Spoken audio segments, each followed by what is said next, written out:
जय श्री कृष्ण मित्रों, आइए देखते हैं सुमित ज्ञान यूट्यूब चैनल में। स्वागत है सभी दर्शकों का हमारे सुमित ज्ञान यूट्यूब चैनल में। सभी दर्शकों से मेरी तरफ से जय श्री कृष्णा, जय जय श्री सीताराम।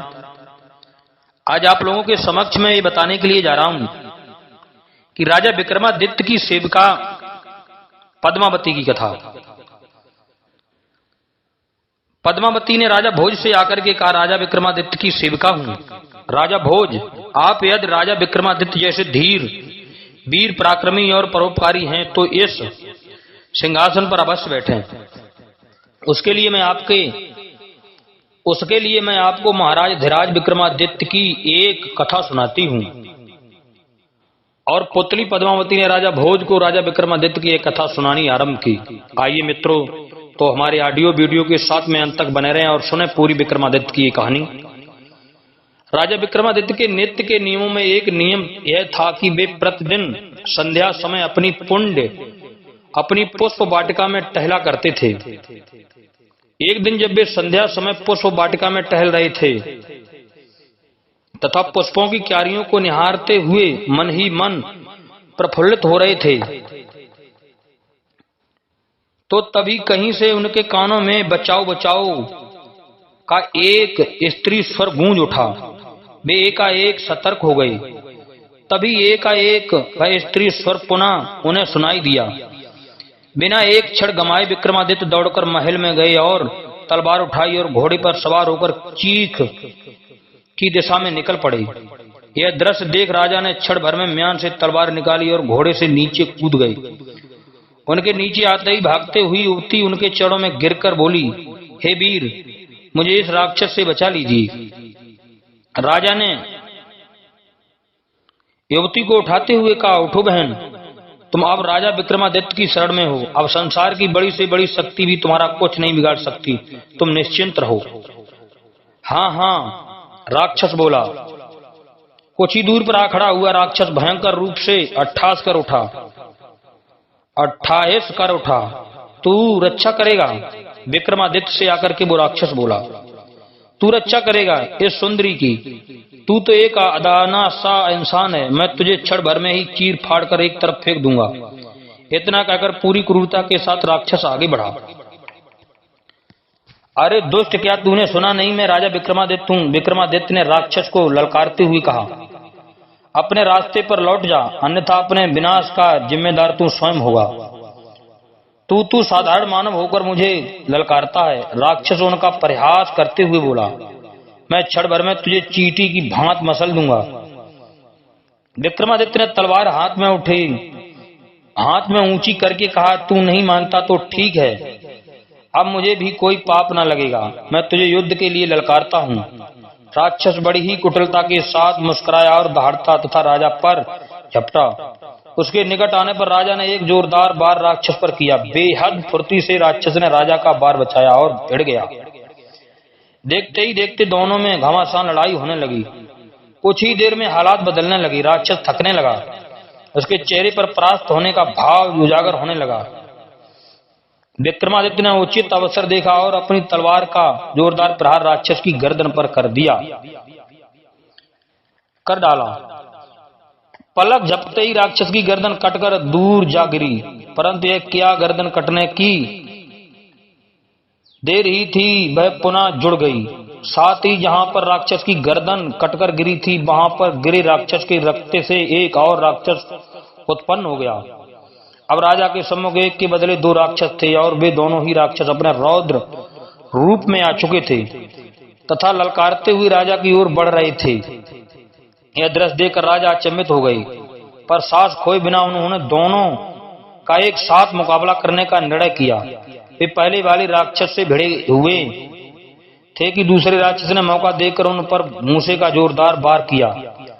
वार इतना प्रबल था कि राजा विक्रमादित्य के कदम डगमगा गए, लेकिन उन्होंने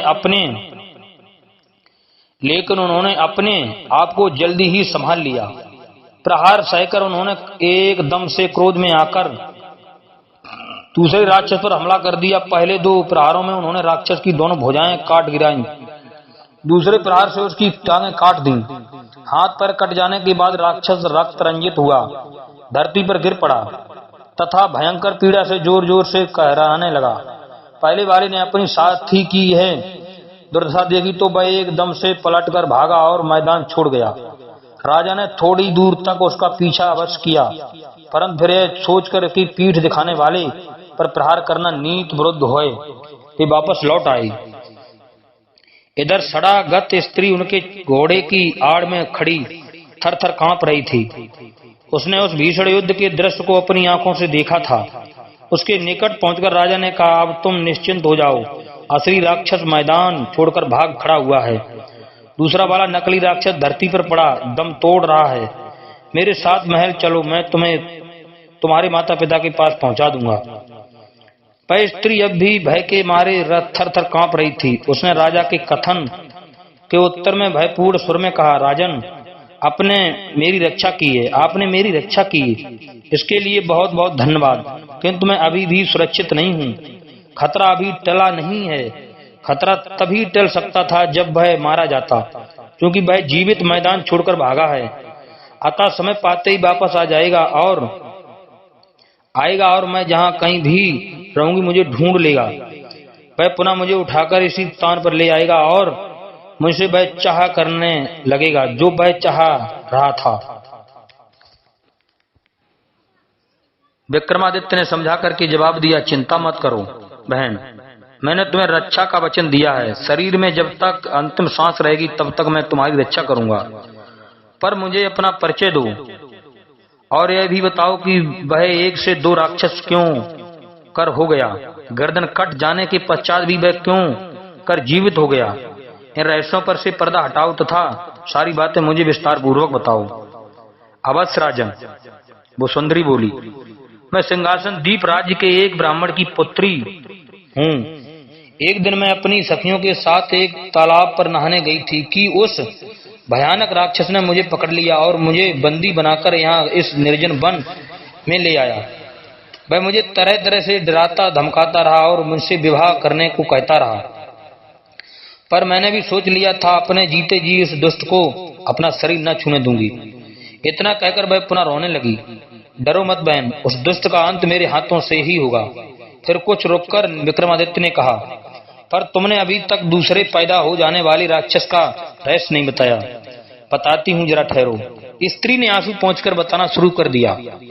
वह दूसरा राक्षस इसलिए पैदा हुआ क्योंकि उस राक्षस के पेट में एक मोहिनी है। राक्षस जितनी बार भी मारा जाएगा वह मोहिनी उसके मुंह में अमृत डालकर उसे उतनी ही बार जीवित कर देगी। साथ ही वह जब मारा जाएगा उसके साथ एक नया राक्षस भी पैदा हो जाएगा। पैदा होने वाले दूसरे राक्षस को मोहिनी जिंदा नहीं कर सकती, क्योंकि वह पहले राक्षस के रक्त से जीवन पाता है। तुम निश्चिंत रहो बहन, मैं उस राक्षस को मारे बिना राजमहल नहीं जाऊंगा, चाहे मुझे राक्षस के लौटने की कितनी ही देर तक प्रतीक्षा क्यों न करनी पड़े। विक्रमादित्य ने फिर पूछा, और वह मोहिनी कौन है, उसके विषय में आप क्या जानती हो?